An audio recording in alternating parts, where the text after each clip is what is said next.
네, 안녕하세요. 어, 이제 뭐 미국 날짜로 내일 상장 1주년이지만 그 하루 전에 니콜라스 부부가 공개 인터뷰를 했네요. 상장 1주년이 되니까 1년 만에 침묵을 깨고 입을 열었다 이래갖고 이제 뉴스가 나왔어요. 음, 뭐 점진적으로 이제 말씀드리겠지만 핵심적인 거를 먼저 제가 이제 전문을 보고 핵심적인 걸 말씀드리면 이렇습니다. 이번에 이제 상장한 지 이제 1년 되는데 어떤 의미가 있습니까? 라고 물어보니까 여태까지 집에 기초를 다졌다. 이제 올해부터 이제 기둥 세우고 이거 하겠다. 그러면서 여태까지 기초 다지는 과정이었다. 그래서 좀 장기적으로 좀 봐달라라고 파이오니어들한테 했고, 이제 뭐 이제 그러면서 이제 사용자들에게 제가 이걸 정리해서 말씀드릴게요. 좀 더 많이 사용을 해주세요. 이제 그런 건데 여기도 핵심이 있어요. 첫머리에. 이제 1주년을 맞아서 과감한 전략을 처음 공개했는데 지금 장기적인 로드맵으로 지금 현재 어떻게 구체화되고 있는지를 가장 명확하게 설명했다고 해요. 근데 니콜라스 박사가 얘기했어요. 폭발적인 성장을 목표로 한 적이 없었다. 우리는. 표면적으로 폭발적인 성장을 목표로 한 적이 없었다. 뭐 상장을 한다든지, 뭐 큰 거래선을 잡는다든지, 뭐 수급을 맞춘다든지 이런 건 없었다. 자기네들의 우선순위는 지금 이제 이 프로토콜 테스트하고 지금 파일을 사용하는 수요자와 공급자의 행동을 관찰했고 네트워크가 안정화해 있었지 폭발적인 성장을 목표한 적이 없다. 그 사람들은 이게 뭐 어디 뭐 바이낸스에 상장이 된다, 크라켄에 상장된다, 뭐 얼마 올랐다 내렸다 이런 얘기는 했지만 우리는 기초 단계 세우는 데서 그런 거 안 했다. 보안성, 신뢰성, 실제 애플리케이션 지원 능력에 더 크게 강조됐다. 이런 얘기를 주로 했어요. 제법 긴 건데 이거를 이제 정리해서 보면 원래는 제가 이거를 하려고 그랬어요. 뭐 오래간만에 어제 파이프롬 US님이 이제 내용을 암호화폐 고래들에게 아직 그렇게 맛있는 먹잇감이 아니다. 어제 이 영상 만들려고 그러다가 안 했는데요. 마침 이제 그 니콜라스 부부가 공개한 것도 같은 내용이기 때문에 이렇게 기본을 다지니까 이 고래들한테는 맛있는 먹잇감이 아니죠. 당연히. 당연히. 그 다음에 폭발적인 성장을 목표로 한 적도 없으니까 당연히 맛있는 먹잇감이 아니죠. 예를 들면 이제 지금 이제 뭐 여러 가지로 이제 관망도 하고 있겠지만 지금 12년간 비트코인 믿었는데 이제는 아니다라는 소리가 이게 가치 저장 수단으로서 좀 문제가 있다. 지금 이런 얘기가 나오는 거죠. 뭐 양자 컴퓨터가 생기면 뭐 한 뭐 30% 이상의 암호가 다 풀려버리니까 뭐 해킹 뭐 도둑 당하는 거에 뭐 암호화폐 풀리고 하면은 이게 장기적인 가치 저장 수단은 없는 거죠. 종로에 중국에서 텅스텐하고 금하고 섞은 이거를 하니까 완전히 뭐 한국의 이 금은방 시장이 다 그냥 흔들리는 것처럼 이게 암호 몇 개 풀리게 되면 몇 개 풀리는 정도가 아니라 30% 이상이 풀리게 된다 그러니까 가치 저장 기능에 의문을 제기한 거죠. 그래서 이런 게 나오니까 이제 이 바이낸스 바이낸스 회장이 익명성 없이는 대중화 불가능하다. 비트코인. 뭐 한국이 이제 금융실명제를 했죠. 금융실명제를 하고 IMF가 났었었죠. 나라가 이제 절단이 난 거죠. 그때 망했었죠. 그러니까 나라를 살려야 되겠으니까 할 수 없이 무기명 채권을 발행했죠. 무기명 채권을 발행을 해서 거기에서는 세무조사나 이런 걸 하지 않겠다고 그랬죠. 실제로 뭐 끝까지 안 하는지 어쩌는지 모르지만 아무튼 그랬죠. 참 이 익명성이라는 게 익명성과 투명성 사이인데 그러니까 이제 얘기한 거죠. 지금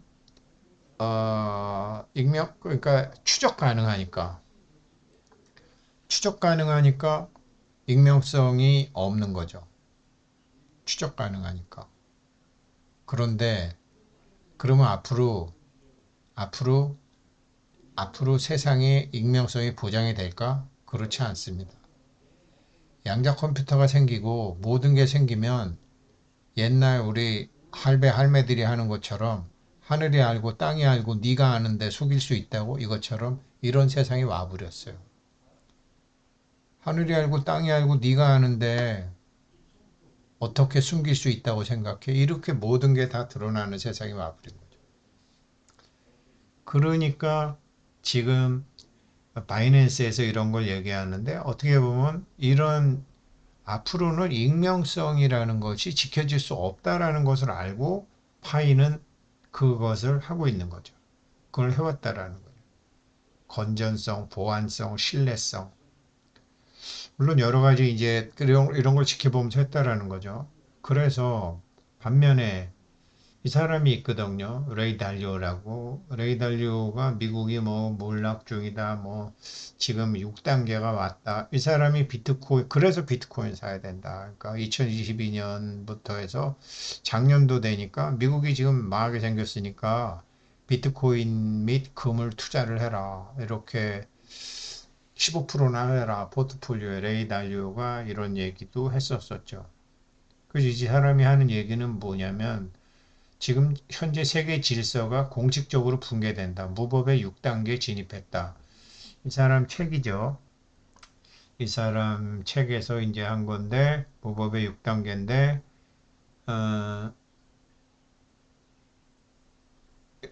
어디 갔노? 내가 하는 게. 예, 이거죠. 그러니까 규칙은 없고 힘이 곧 정의인 시대. 그러니까 얼마 전 뭐 러시아하고 우크라이나 전쟁을 필두로 뭐 태국하고 캄보디아 전쟁도 있고 이스라엘과 팔레스타인 전쟁도 있었고 팔레스타인의 어느 한 이제 예멘 전쟁도 있었고 뭐 미국과 저 베네수엘라도 있었고 지금 여러 군데에서 지금 이제 그런 게 있었죠. 그래서 아마 그런 것 때문에 규칙은 없고 힘이 곧 정의인 시기다. 그러면서 이제 전쟁의 양상을 이제 국가들 사이의 전쟁은 무역 경제 전쟁, 관세 같은 거, 기술 전쟁, 지금 중국의 그 기술 이런 것도 있죠. 지정학 전쟁, 이게 이제 대표적인 게 그 우크라이나하고 이제 자본 전쟁, 그리고 군사 전쟁. 근데 뭐 이렇게 하지만 결국은 법보단 주먹이 먼저기 때문에 군사 전쟁 쪽으로 간다. 그렇잖아요. 그렇게 간다라는 게 이 사람 얘기예요. 레이 달리오의 얘기예요. 레이 달리오의 얘기예요. 그런데 저는 이 사람 말이 뭐 맞다 틀리다를 떠나서 아, 그런 단계 그 전쟁을 한다는 게 중요한 게 아니라 그 전쟁 이후에 가는 세계는 투명해지려고 하는 거죠. 그러니까 예전에 어, 철의 장막, 뭐 소련, 그럼 중국은 뭐 주계 장막, 뭐 인해 장막, 그리고 아무튼 이 공개적인 것보다 폐쇄적인 것에서 이게 은밀하게 뭐를 하는 거를 굉장히 좋아했는데 그 은밀한 것들이 다 드러나는 세상이 오는 거죠. 무역 전쟁을 하건, 관세 전쟁을 하건, 기술 전쟁을 하건, 실제 군사 전쟁을 하건, 그 다음에는 투명해진다라는 거죠. 예전에는 그런 걸 통해서 더 불투명해진 거예요. 그 이란이 뭐 인터넷 막아버린다든지 중국이 뭐 만리 방화벽을 한다든지 개방하는 것 같지만 더 폐쇄로 간다는 거죠. 그렇게 지금 2026년도에 이제 뭐 세상 이런 이제 단계가 오는데 그래 그러면 그렇게 되고 그 다음엔 어떻게 되는데 이렇게 되는 거잖아요. 투명한 사회가 오기 위해서 그런 단계가 온다라는 거예요. 파이코인은 제가 보기에 그래 그 다음 세상을 준비하고 있는 거고 비트코인 이런 청땡 이 사람은 뭐잖아요. 저 익명성이 필요하다. 익명성이다. 비트코인은 원래 익명성이 있었는데 자꾸 이제 법제화가 되면서 ETF하고 블랙락이 생기고 하니까 어 이게 처음엔 좋았는데 여기선 더 재미없거든요. 지금 이렇게 되는 거죠. 그동안 좋았죠. 뭐 그동안 뭐 완전히 무법천지로 그냥 뭐 먼저 보는 놈이 임자였으니까. 근데 이제 이게 안 되니까 이제 이렇게 얘기를 하는 거죠. 근데 앞으로는 익명성이라는 게 없어질 많이 이제 다 드러나는 거죠. 지금 뭐 앱스타인 같은 거 털어지는. 그래서 이제 그런데 파이코인이 아직은 그런 세상이 오지 않았는데 그런 세상을 지향하면서 여기 인터뷰 보게 되면 전부 그런 내용이에요. 이제 깝깝해 하실까봐 제가 말씀 안 드린 거예요. 그래서 암호화폐가 고래들에게 그렇게 섹시한 먹이가 아니라는 거죠. 아직은. 이거를 이제 저 파이프롬 유에스님이 뭐 오래간만에 이분이 뭐 올렸나 그래서 왜 파이코인이 올라가지 않는가. 그런데 제목은 파이코인은 뭐 더 이상 그렇게 뭐 싸게 떨어질 것 같지 않다, 떨어지지 않는다 이렇게 얘기했고, 근데 왜 못 올라가지? 핵심은 암호화폐 고래들에게 아직 그렇게 맛있는 먹잇감이 안 된다라는 거죠. 그런데 이제 이 양반 걸 보다 보니까 이 양반이 며칠 전에도 올렸네요. 그러면서 뭐 여러 가지 루머가 있었나 보죠. 코어 팀 사람들에 대한 얘기도 있었고 가격 폭락의 얘기 뭐 여러 가지가 있었는데 이제 저는 이제 그때는 이걸 몰랐고 이걸 본 거죠. 근데 여기에서 보게 되면 크게 네 가지예요. 첫째 이제 고래들에게 그렇게 맛있는 먹잇감이 아니라는 거죠. 그러니까 왜 그러냐면 대부분의 암호화폐들은 그 벤처 투자 회사들, 그다음에 투자 펀드, 그다음에 이제 개발 팀들이 총 공급량의 40 내지 60%를 갖고 있고 소매는 이제 에어드랍을 통해 갖고 이제 조금 찌질하게 다녀서 이게 물량 가격 조절을 하기가 굉장히 쉬웠는데 고래들이 많이 갖고 있고 파이는 일반인들에게 너무 많이 분산돼 있기 때문에 자기네들이 가격을 막 조작하기가 힘들었다라는 거죠. 어찌됐건 공식적으로 80%는 커뮤니티에 처음에 뿌린다고 했으니까. 그리고 일반 투자가들이 다 갖고 있는 거니까. 그래서 파이에 있는 고래들은 당장 올리기 위한 거래라기보다 싸게 나오는 거를 장기적으로 모아가는 고래들이라는 거죠. 글쎄 뭐 코어 팀이 오래간만에 공개적인 인터뷰를 하면서 상장 첫 해는 그냥 기초 다졌고요. 이제부터 기둥 올리겠습니다. 9점을 올리겠습니다. 하니까 올해는 기초 다질 때는 눈에 보이지 않잖아요. 근데 구조물을 올리겠다고 했으니까 이제는 눈에 좀 보이겠죠. 그래서 제가 차트도 지금 수급이 제가 보기에도 바닥권이 지금 만들어지고 있는 거죠. 그래서 제가 파이 경제학교도 다시 하고 하는 건데 이런 수급 상황, 수요 공급 상황에서 이 상황에서 기대할 게 뭐 있냐. 솔직히 입장을 바꿔놓고 생각해 봐라. 당신 같으면 지금 파이 사겠느냐? 파이 사갖고 뭐 이렇게 뭐 재밌게 뭐 할 게 별로 없지 않느냐. 게임을 하든지 뭐를 하든지. 가령 이제 제가 요번에 뭐 파이 경제학교 하면서 현찰로 내는 것보다 한 40% 싸게 파이코인 했으니까 OKX에서 이거 하는 것도 하실 겸 8분이나 현재 신청하셨더라고요. 많이 하셨죠. 그래서 정말 잘하셨습니다. 아주 멋진 공부를 하실 겁니다. 정말로 멋진 공부를 하시게 될 겁니다. 제가 평생 공부했던 거 정리해서 하는 거니까. 그래서 지금 이제 그렇게 되는데 어, 그렇게 하면은 저는 좀 수요를 만들잖아요. 한 40% 할인해서 현찰보다 해서 하니까 저도 파이코인의 미래를 믿으니까. 그래서 이런 수요 공급이 지금 살 사람들이 아직은 그렇게 많이 없다라는 얘기죠. 그런데 인터뷰에서 얘기한 것처럼 1년간은 기초 다지기 했고요. 이제 9점을 올릴 거예요. 이렇게 얘기한 거거든요. 9점으로 올라가게 되면 이제 생기는 거죠. 그래서 지금 수급상에서 기대할 바가 없는데 뭐 가격이 그렇게 올라가겠느냐라는 아주 상식적인 얘기가 있었고요. 두 번째로는 푸드 심리라고 그랬고, 푸드가 뭐야? 찾아봤더니 fear, 공포, uncertainty, 불확실성, doubt, 의심 이거더라고요. 여기에 아직까지도 우리는 이제 파이에 대해서 공부도 하고 연수도 몇 년 차고, 이게 저 만만디로 하는구나. 근데 확실히 하는구나. 얘네들이 뭐 정말 신뢰성, 공정성, 투명성 뭐 이런 거 이제 우리는 아니까. 그렇지만 암호화폐가 뭔지 그냥 누구는 암호화폐 갖고 돈 벌었다는데 이거는 돈도 못 버네. 이런 분들은 의심도 하고 뭐 불확실하고 저기 한국 거래소로에서 사지도 않고 상장도 안 하고 이러니까 포드 심리에 갇혀 있기 때문에 또 그렇게 막 소매 고래들한테도 섹시하지 않지만 일반 사용자들이 없다. 그런데 뭐 그렇게 올라가는 걸 기대하느냐. 이제 이런 거죠. 이제 1년 내리고 나서 보니까 실제 사용 수요가 없다라는 거죠. 이걸 사가지고 뭐 할 게 아직은 없다라는 거죠. 그럼에도 불구하고, 그럼, 뭐 이제 암호화폐 같은 거 옛날에 뭐 저기 뭐냐, 애완동물 키우고 하고 하는 거 있잖아요. 그 엑스 인피니티 같은 거 베트남 애들이 만들었던 거예요. 그래갖고 코인당 막 160달러까지 올라가서 시가총액 100억도 넘어갔는데 그때는 게임 내에서 애완동물 키우고 애완동물 번식하고 그 수익을 얻어갖고 그때는 샀어야 됐다라는 거죠.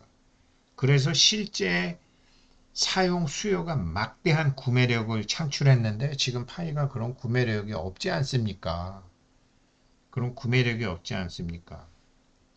그러니까 파이 해커톤에 여전히 학생들 대상으로 아주 원초적이고 기본적인 애플리 게임 같은 거 하고 있기 때문에 그렇게 막대한 구매력을 할 만한 그게 없다. 그런데 지금 요번에 이제 니콜라스 부부 인터뷰한 거 보게 되면 그 슈퍼 개발자.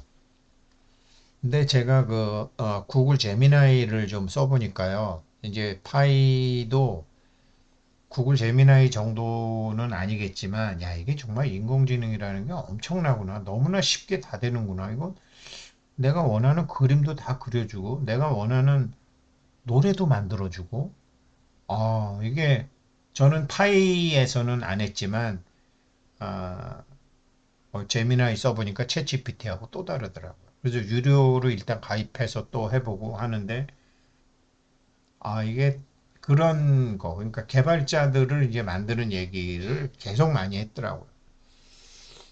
그래서 이제 보게 되면은, 지금 이거를 했고, 이제 지금 이제 레이 달리오 같은 사람이 1945년 체제 이렇게 끝나, 뭐 지금 이런 얘기들, 이게 굉장히 길어요. 제가 보니까 창립자들이 지금 이제 여전히, 여전히 개발자, 생태계의 성공은 유용한 앱을 구축하려는 사람들한테 달려있다.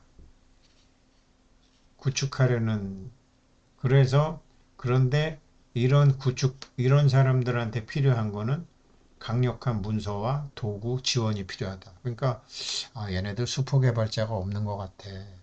A급 개발자도 없는 것 같아. 그래서 지금 이런 거를 만드는데, 저는 처음에 그렇게 생각했죠. 야, 뭐 개발자라고 그래서 야, 가격 올라가면 개발자가 저기 오는 거지.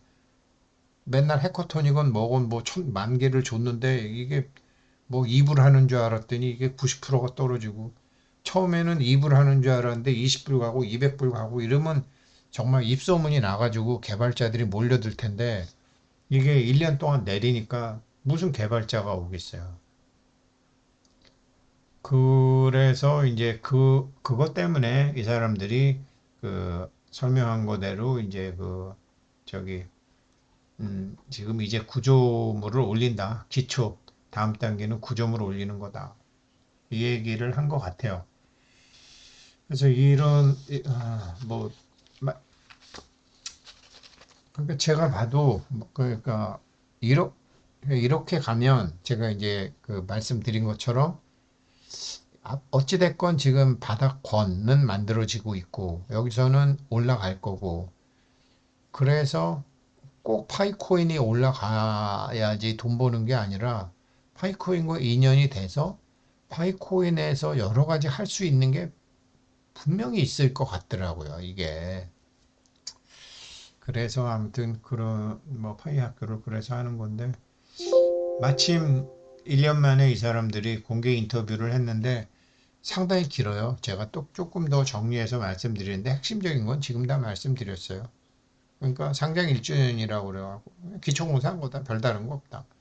우리 그렇게 막 이름 내고 뭐 소문 만들고 뉴스 헤드라인 장식하고 이런 거 관심 없었다. 그렇게 딱 얘기를 한 거죠. 장기적으로는 아주 좋은 거고 빨랑 올려서 빨랑 팔아서 돈만 지고 싶은 사람들한테는 역시 김새는 거였죠. 적립식으로 당분간 좀 해야 되는데 요거 정리해서 아직까지 영상 올라온 게 없더라고요. 내일까지도 없으면 좀 지긋지긋하더라도 제가 정리해서 올려드릴게요. 감사합니다.